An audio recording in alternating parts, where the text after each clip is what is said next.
사도 바울이 이 편지를 보내고 있었던 그때는 3차 선교 여행 중이었고 고린도에 있을 때였습니다. 그때 로마 교회가 로마에 모여있는, 아직 사도 바울이 로마에 가기 이전이었던 거로 로마의 그 흩어진 디아스포라, 이곳저곳에서 예수를 믿는 유대인들로 말미암아 복음이 전해지고 또 로마의 성도들이 모여서 예배를 드리는 소식을 듣게 되고, 이제 그 외부적인 상황이 어렵고 힘들 때에 그 교회가 세워져 가는 모습을 보면서 그들을 위로하고 격려하고 소망을 주고 있는 그 내용이 바로 이 로마서인 것입니다. 그런 관점에서 볼 때에 이 로마서 15장 13절의 이 말씀은 어쩌면 소망을 잃어버릴 수 있고, 어쩌면 그동안 겪었던 환난과 고통으로 인해서 낙심될 수도 있고, 어쩌면 그 로마의 그 시저의 황제의 압제로부터 위협을 느끼고 있을 만한 그런 성도들에게 주는 사도의 편지의 격려 위로라는 의미에서 오늘 이제 새로운 새해를 꿈꾸며 바라보는 우리들이 이 말씀 속에서 하나님의 비전을 본다는 것은 매우 중요하다, 이렇게 생각을 하게 됩니다. 우리는 이 편지를 쓰고 있는 그 사도의 형편, 사도 바울의 마음, 우리는 이미 익히 잘 알고 있습니다. 오늘 본문 속에 강조되고 있는 단어가 있다면 저는 몇 가지 단어가 있는데, 하나는 믿음 안에서 하는 것이고, 또 하나는 성령의 능력으로 하는 것이고, 또 하나는 소망이 넘치기를 하는 것입니다. 우리 그리스도인들의 삶이라는 것은 결국은 믿음 안에서 사는 거죠. 지금 이 로마 교회 성도들이 처하고 있는 상황들은 전혀 다른 환경이 있죠. 기쁨과 평강이 임할 만한 그런 상황이 아니었습니다. 불안과 초조와 긴장이 계속될 수 있는 상황이었죠. 아니, 차라리 로마인처럼 살아가면 문제는 덜했을 거예요. 차라리 그들이 이 세상 사람들처럼 살아갔으면 그들은 굳이 역경을, 이 고난을, 고통을 겪어야 할 이유가 없었습니다. 그러나 그들은 그 믿음이라는 것 때문에, 예수 그리스도를 믿는 믿음이라는 것 때문에 같은 유대인 디아스포라인들임에도 불구하고 이들은 고통을 당했고, 그들에게 또 로마의 그 이 사회적이고 정치적인 그 모든 화려했던 환경으로부터 배탈을 당해야 했습니다. 오늘 우리들의 삶은 어떤가요? 세상의 방법을 추구해 가면 평안할 거예요. 차라리 다른 사람들이 살아가는 그 길을 걸어가면 차라리 평안할 거예요. 그런데 그들이 갖지 않는 믿음을 가졌다는 것 때문에 어쩌면 생명의 위협을 느낄 수밖에 없었던 그 로마 교회, 그들에게 사도는 이렇게 말하잖아요. 소망의 하나님이 주체죠. 소망의 하나님이 모든 기쁨과 평강을 믿음 안에서 너에게 충만하게 하시기를 원한다. 믿음 안에서, 너희들이 가지고 있는 그 믿음 안에서, 외부에서는 역경과 고난이 있지만 그 믿음 안에서 너희에게 기쁨과 평강이 있기를 원한다. 여러분 어떻게 생각하세요? 똑같은 세상을 살아가지만 그들이 가지고 있었던 그 믿음 때문에, 그 믿음 때문에 겪는 어려움인데, 그 믿음으로 말미암아 기쁨과 평강이 너에게 충만하게 넘치게 하시기를 원한다 라고 했다는 거예요. 우리 예수 믿는 사람들, 세상 사람 같지 않은 것에 대해서 스스로 불편해할 수 있고, 이 세상을 어떻게 살아야 할지에 대한 미지의 어떤 그런 불안감을 가질 수 있지만 사도는 그럼에도 불구하고 그 믿음의 뿌리가 소망의 하나님께 있기에, 소망을 주시는 하나님께 있기에 그 하나님이 실제로 계신 분이기에 그 하나님이 기쁨과 평강을 너에게 주시기를 원한다.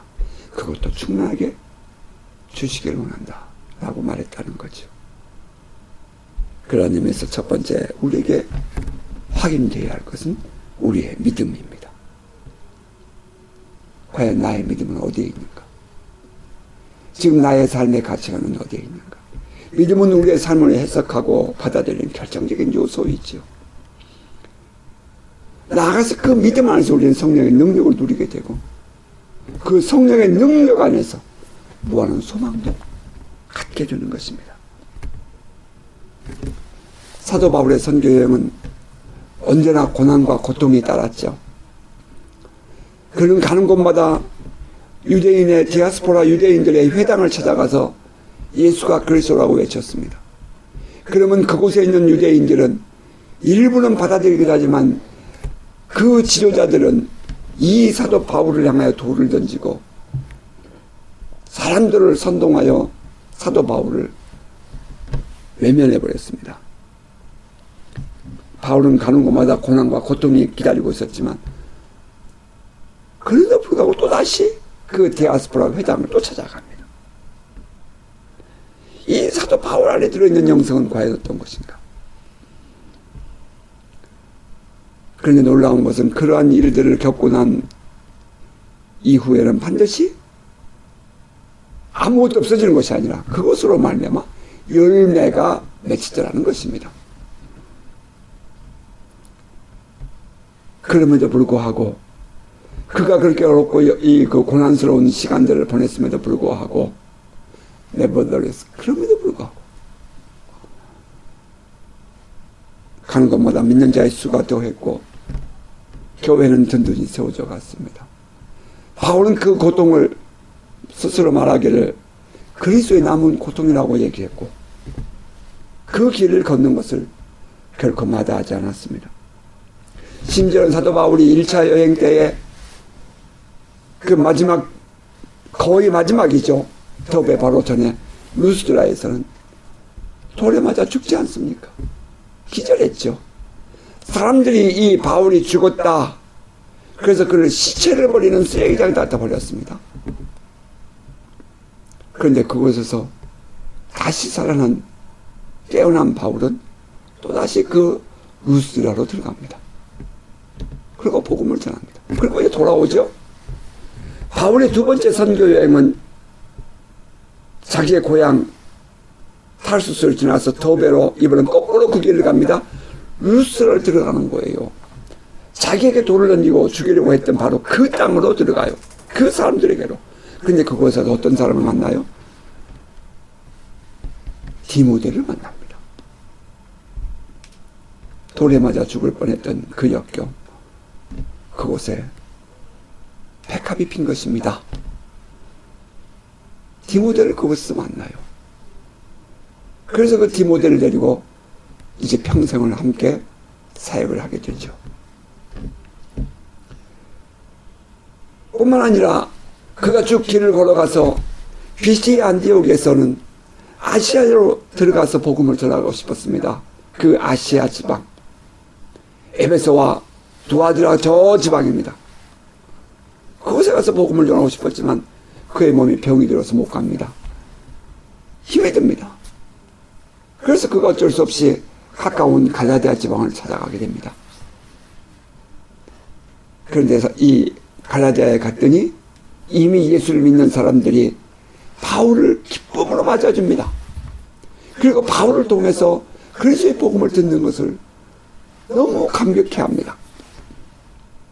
바울은 그때 말하기를, 그 이후에 말하기를, 그의 편지에서 내가 몸이 연약하여 너에게 갔을 때에 너희가 나를 기쁨으로 맞이해 주었다. 너희는 마치 너희의 모든 것을 나에게 눈이라도 빼어줄 듯이, 너희의 모든 것을 나에게 다 줄 듯이 나를 그렇게 맞아 주었다. 그렇게 말합니다. 그 갈라디아 교우들에게 복음을 전했을 때에 갈라디아 교회가 일어나게 됩니다. 몸이 너무 힘들고 아파서 어쩔 수 없이 들어갔던 그 갈라디아지만 그 갈라디아에 또 이 복음의 열매가 맺히는 것입니다. 그가 쭉 올라가서 무시아에서 오른쪽 비두이라고 가고 싶었지만 애쓰자 못 가고 드로아로 가지 않습니까? 그 드로아에 갔을 때에 그가 마게도냐의 환상을 보게 되고 이제 빌립보라는 이 유럽 지역이라는 그 지역으로 복음이 전해지는 일을 겪게 됩니다. 빌립보에 갔을 때는 어떻습니까?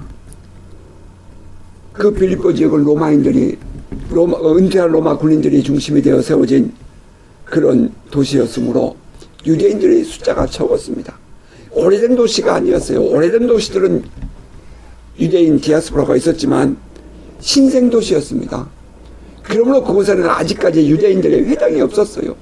그러니까 그 유대인들이 기도할 때가 되면 조그만 물이 쫄쫄쫄 흐르는 시내가에 가서 기도를 했습니다. 빌립보에서 약간 벗어난 지역이에요. 그곳에서 한 여인을 만나게 되죠. 우리 성경에는 리디아라고 되어 있는데 그런 두아디라 지방 출신, 두아디라 지방에 리디아라는 도시와 마을이 있어요. 다시 말하면 리디아 댁이죠. 그런데 그 두아디라가 어디냐면 아시아 지방입니다. 바울이 비시디아 안디옥에서 아시아로 가고 싶었어요. 그런데 못 가고 갈라디아로 가지 않습니까? 그 아시아 지방의 여인을 그것도 행상하는 거죠. 그러니까 이게 옷감을 이동하며 파는 여인이죠. 지금도 터키는 옷감의 염색이 유명하답니다. 그 옷감을 갖다 파는 여인을 만나게 되는데 그 여인이 곧또 유대인 디아스포라였고 사도 바울이 그토록 만나고 싶었던 사람들이라는 것입니다.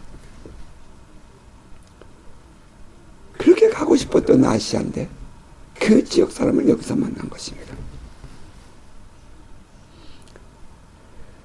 바울의 선교여행은 가는 곳마다 생명을 담보하고 위험이 도사리고 있었고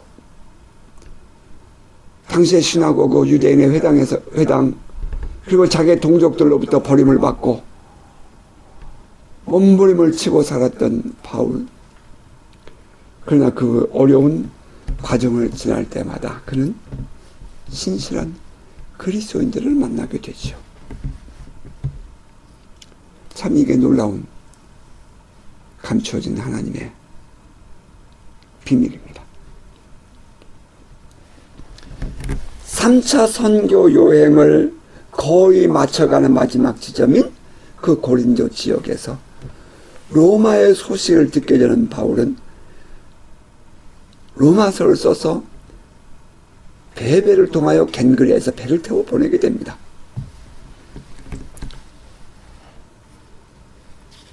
로마에 있는 성도들은 바울이 그동안 1차, 2차, 3차 전도여행 때에 겪었던 아픔도 소식을 듣고 그들도 기도하고 있었고 비록 직접 만난 일은 없었지만 그들 가운데 오가며 소식을 전해주는 사람들에 의하여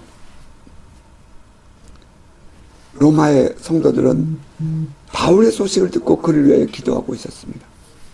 바울 또한 그들에게 위로하며 격려할 이유가 있었던 거죠. 바울은 그들에게 이렇게 말합니다. 우리가 알거니와 하나님을 사랑하는 자 곧 그 뜻대로 부르심을 입은 자들에게는 모든 것이 합력하여 선을 이루느니라. 우리가 알거니와 너희들도 알고 나도 알잖아. 그런 말이죠. 우리가 알거니와 우리 하나님은 하나님을 사랑하는 자 곧 그 뜻대로 부르심을 입은 자들 곧 예수 그리스도를 믿고 구원을 받은 우리들에게는 모든 것이 합력하여 선을 이루느니라. 모든 것이 다 잘 되는 것만 합력하는 것이 아니라 힘들고 어려운 죽음에서 건져지는 위협으로부터 보호를 받는 그 모든 과정을 통해서 하나님은 합력하여 선을 이루시는 분 아니냐. 결코 쉽지 않은 삶의 여정이었죠. 그러나 바울은 소망의 하나님을 본 것입니다. 어떤 환경 속에서도 소망의 하나님을 보았습니다. 모든 것을 합력하여 선을 이루시는 하나님, 그분이야말로 우리의 소망이시요 또 우리를 구원할 자시요 우리의 아버지시라는 것입니다.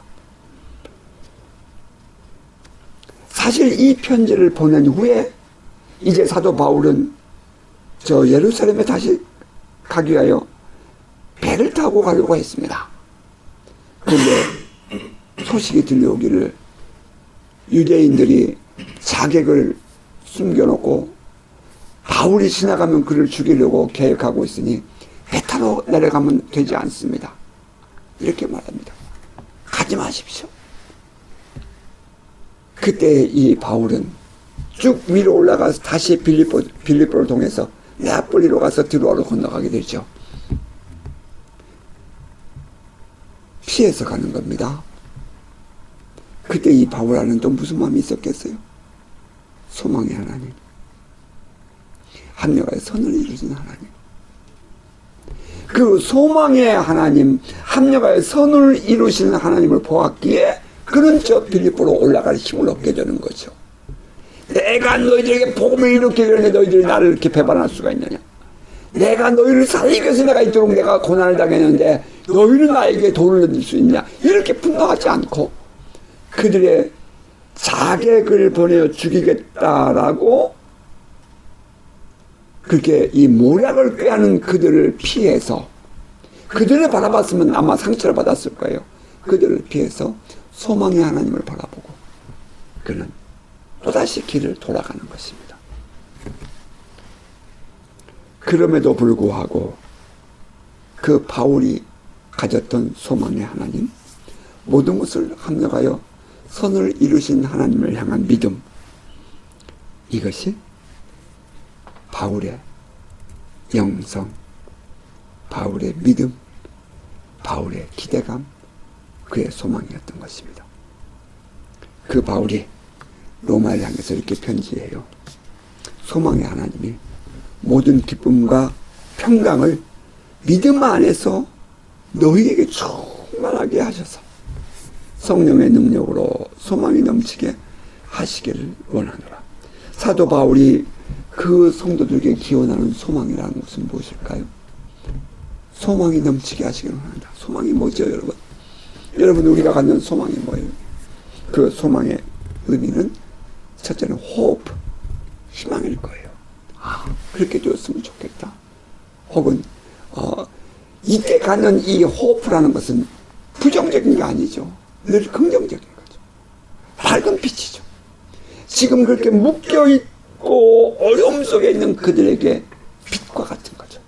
하늘의 빛과 같은 거. 지난 날을 돌아보면, 뒤를 바라보면 참 기가 막히고 어려운 일들도 지금 다시 돌아보니까, 다시 재해석해서 보니까 그래, 맞아, 소망의 하나님이 함께 하시는 거야. 내가 여기까지 올 수 있었지. 그래, 그러면서 또 희망을 갖는 것, 그것이 소망 아니겠습니까? 뿐만 아니라 그 소망이라는 것은 비전입니다. 비전, 환상, 우리가 바라보는 거죠. 여러분은 어떤 비전이 있습니까? 여러분의 소망은 무엇입니까? 여러분이 이제 2024년을 보내고 2025년을 맞이하게 될 터인데, 이제 새날에 대한 어떤 비전은 무엇입니까? 믿음대로 될 것입니다. 그 비전대로 될 것입니다. 아울러서 이 소망이라는 것은 faith, 믿음입니다. 우리가 갖는 믿음, 믿음대로 되죠.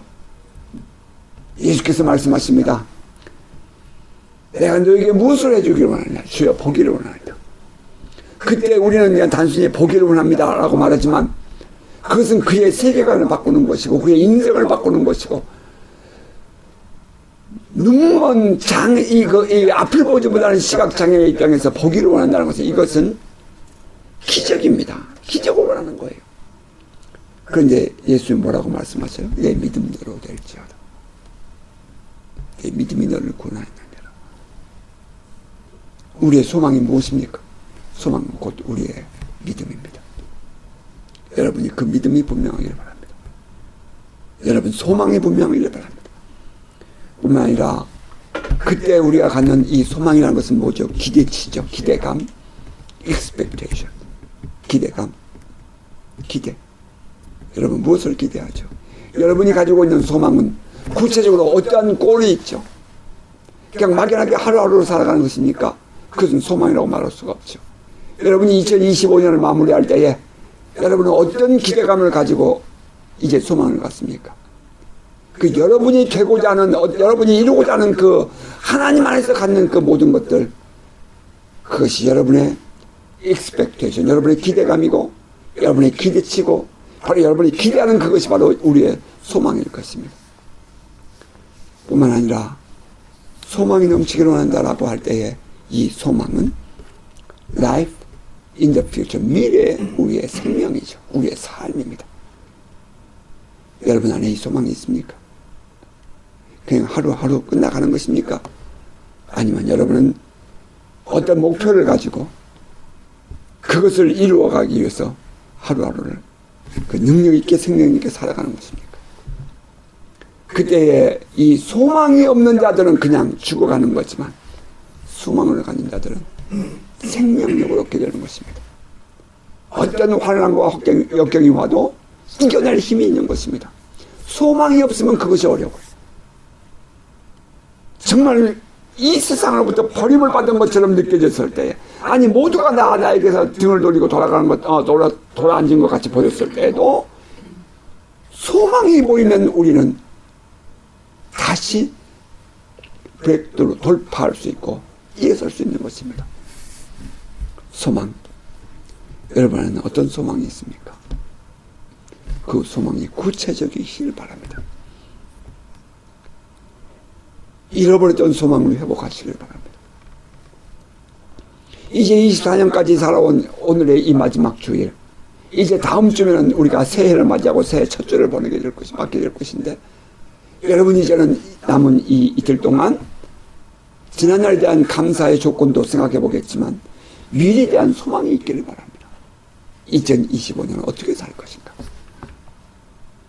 그냥 하루하루가 아니라 궁극적인, 이때의 소망이라는 것은 조그만 것이 아니죠.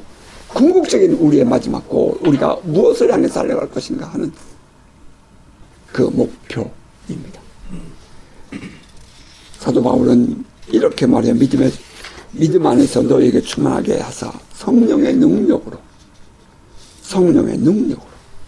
소망의 하나님의 모든 기쁨과 평강을 믿음 안에서 너에게 충만하게 하사 성령의 능력으로 소망이 넘치게 하시길 원한다. 그럼 사도 바울이 말하고 있는 이 성령의 능력은 무엇이죠? 사도 바울이 말하고 있는 성령의 능력이라는 것은 이 세계적인, 그 당시에 세계를 다스리고 있는 로마의 어떤 그런 능력이 아닙니다. 세상 사람들이 말하고 있는 어떤 그런 경제적이고 물질적인 능력이 아니죠. 사도 바울이 말하고 있는 이 성령의 능력, 이것은 인생을 변화시키고 세계관을 바꿔주는 능력입니다. 똑같은 세상을 바라보면서도 이 세상을 세상의 눈으로 바라보고 그 속에 잠식되어 살아가는 것이 아니라 흘러가는 물을 거슬러 바라보며 거슬러 올라가며 세상을 재해석하고 그 속에서 하나님의 뜻을 발견하며 살아가는 삶인 것입니다. 바울의 인생에서 본다면 다메섹 도상에서의 부활하신 그리스도를 만나는, 그래서 그의 인생이 바뀌는 그런 능력이겠죠.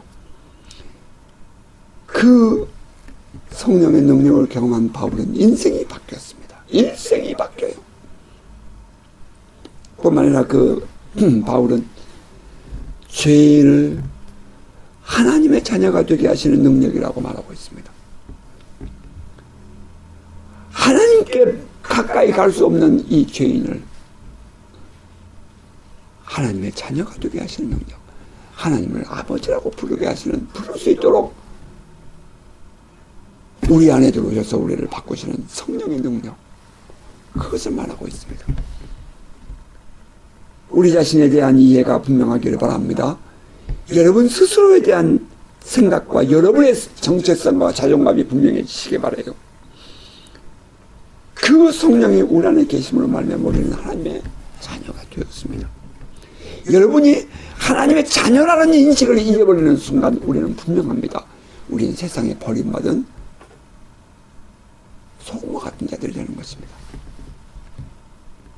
뿐만 아니라 사도 바울이 경험했던 성령의 능력은 무엇입니까? 그는 가는 곳곳마다 표적과 기사와 기적과 병고침의 그런 능력으로 사역을 하지 않습니까? 고린도 교회에 보내는 편지도 그랬고, 또한 이 갈라디아서나 그 많은 이 로마서나 그 많은 편지들을 보면 사도 바울의 편지 안에는 이 표적과 기사, 기적과 병고침에 대한 얘기가 언제나 반복됩니다. 그것이 밝은 기쁨을 주었고 그것이 현실을 이겨낼 수 있는 힘이었습니다. 표적과 기사, 기적과 병고침을 일으키는 바로 그 성령의 능력 안에서, 그러니까 세상의 모든 이 체계를 뛰어넘는 그 세계를 허락하시는 성령의 능력 안에서 내가 소망 갖기를 원한다 이 말입니다. 뿐만 아니라 사랑할 수 없는 자를 사랑하게 하시는 능력이죠. 아버지의 사랑입니다. 아버지의 마음을 우리에게 부어주신 것입니다. 그 하나님 아버지의 사랑을 우리에게 부어주셔서 우리로 하여금 이 세상을 바라보게 하시는 것입니다. 사랑할 수 없는 자들이죠. 마땅히 사랑할 수 없는 자들이죠. 그런데 그 사랑할 수 없는 자들을 사랑하게 하시는 능력, 이것이 사도 바울에게 감동을 주었고 그 사랑의 성령의 능력으로 말미암아 로마의 압제 안에서 살아가는 로마인들에게 소망을 갖게 하는 것입니다. 그래서 그는 그렇게 말하죠. 위에 있는 권세자들을 위해서 기도하라고. 아니, 로마의 압제가 어떤 압제입니까? 그것이 좀 더 심해지면 이제 기독교인들을 불태워 죽이는 그런 압제 아닙니까? 그런데 그들을 위해서 기도하라는 거예요. 기가 막힌 일입니다. 사랑할 수 없는 자를 사랑하게 하시는 능력. 뿐만 아니라 바울이 경험하는 그 성령의 능력이 무엇이죠? 불가능을 가르게 하시는 능력입니다. 불가능을 가능케 하시는 능력. 위기에서 결코 낙심하지 않고 모든 것을 합력하여 누리시는 하나님의 능력 말입니다. 예수를 부활케 하시는 하나님의 능력, 그것이 로마서에 기록되어 있지 않습니까? 죽은 자를 다시 살아나게 하시는 하나님의 능력, 그 능력이, 그 성령의 능력을 우리에게 주셔서 우리도 부활케 하신다라고 바울은 말했거든요. 따라서 사도 바울이 우리에게 말하고 있는 성령의 능력이라는 것은 바로 부활의 능력입니다. 전능하신 하나님의 능력, 예수 그리스도 안에서 경험되는 그 하나님의 능력, 그 능력 안에서 그 능력을 경험한 사도 바울은 소망의 하나님께서 성도들에게 그 성령의 능력으로 너희 안에 소망이 넘치게 하시길 원한다라고 축복하고 있다는 것입니다.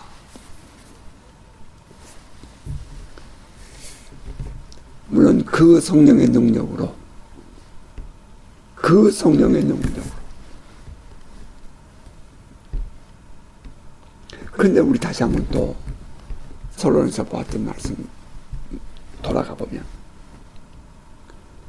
사도는 그 어려움 속에 있는 로마 교회에 기쁨과 평강이 있기를 기원했는데, 그것은 지금 그들이 가지고 있는 믿음 안에서 그들에게 부어지기를 원했다는 것입니다. 다시 말하면 믿음의 정도에 따라 소망의 하나님이 모든 기쁨과 평강을 믿음 안에서 너에게 충만하게 하사라고 했는데, 그 믿음의 분량에 따라 그런 의미가 그 안에 들어있습니다. 우리가 가지고 있는 믿음만큼 우리는 기쁨과 평강을 누리게 될 것입니다. 이 말이에요. 여러분이 어떤 믿음을 가지고 있는지에 따라서 여러분 그 안에서 하나님의 그 소망의 하나님의 능력과 은혜를 그만큼 누리는 것입니다. 여러분, 이거 중요한 얘기예요. 내가 어떻게 믿느냐에 따라서 나의 삶은 그렇게 될 것입니다. 내가 어떻게 바라보느냐에 따라서 나의 삶은 그렇게 될 것입니다. 그런데 누구의 통치를 받으며 누구로부터 오는 은혜를 입을 것인가 하는 것입니다. 기쁨과 평강, 그 말하는 평강은 샬롬이죠. 하나님께서 주시는 다스리신 불불 끓어오는 그 외부적인 환경에서 말이에요. 어떻게 하면 예수 믿는 사람들을 이렇게 막 잡아갈까? 초대교회는 그 로마에서 그랬잖아요. 저들은 예수의 피와 살을 먹는 자들이라고. 실제로 예수의 피와 살을 먹는다. 그러니까 저들은 식인종들이라고. 그래서 그들을 향해서 핍박하고 그렇게 막 박해하는 그 속에서 믿음을 지켜가는 그들 말입니다. 그들의 믿음만큼 소망의 하나님이 기쁨과 평강을 주신다는 거죠. 오늘 이 시대로 우리가 이해해 본다면 여러분이 가지고 있는 믿음만큼이에요. 믿음대로. 우리가 가지고 있는 믿음만큼.